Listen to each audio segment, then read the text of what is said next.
What's up and welcome to the new video. In my curve tutorial, many of you asked me to do a knuckleball tutorial as well. So in this video I'm gonna teach you how to shoot the knuckleball step by step.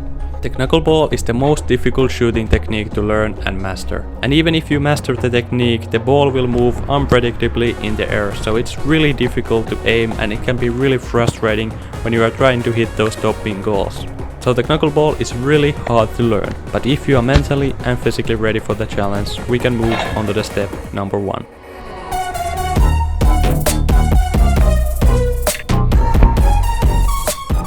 As with many other techniques, the run-up is really not the most important thing when shooting a knuckleball.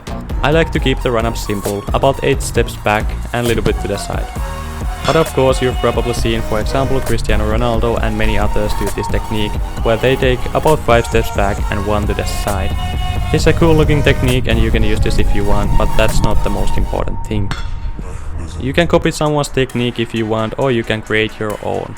The most important thing is that you have some angle to the ball, not too much and not too little. About 30-degree angle should be fine. But of course some people like to do a straight run up and some people like to have a little bit more angle to the ball. So try what feels the best to you. The second important thing when it comes to run up is the last step before kicking the ball. As you can see, I'm taking the step with my tip toes and not letting my heel to the ground. This will give you some more power to the ball, and more importantly, this will prepare your foot to be in the right position when you are striking the ball.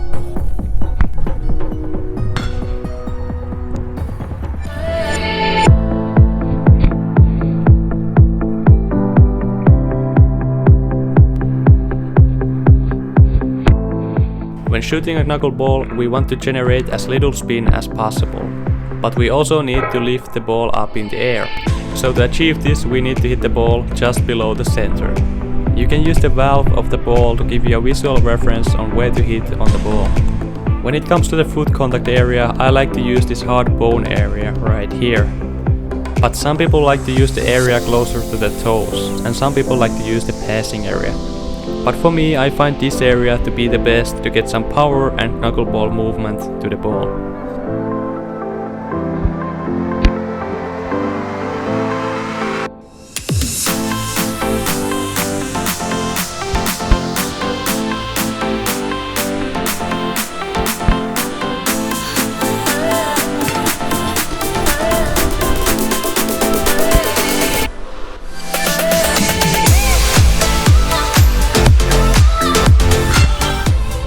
Unlike in most techniques, when shooting a knuckleball, we want to keep the follow-through as short as possible. And the best way to achieve that is to pull our leg to the side, as you can see from here. As we are trying to generate as little spin as possible, it's important to lock our ankle and keep our foot in the same position when contacting with the ball. As you can see, my toes are pointing to the same direction for the whole time. Not locking your ankle and turning your toes will generate some spin to the ball, and that's what we don't want.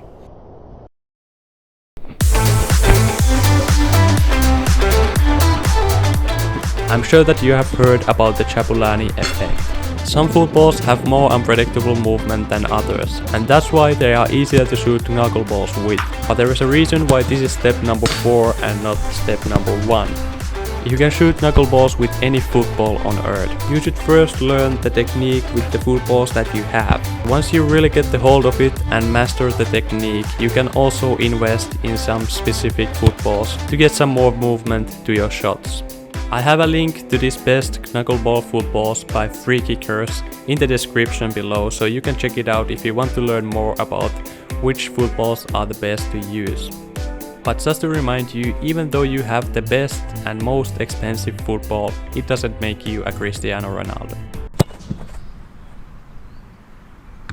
All the achievements that I get coming from dedication and hard work. That's all about this video. Now, watching these videos is 1% of the learning process. If you actually want to learn any technique, there is no secrets. You have to go to the field and keep training.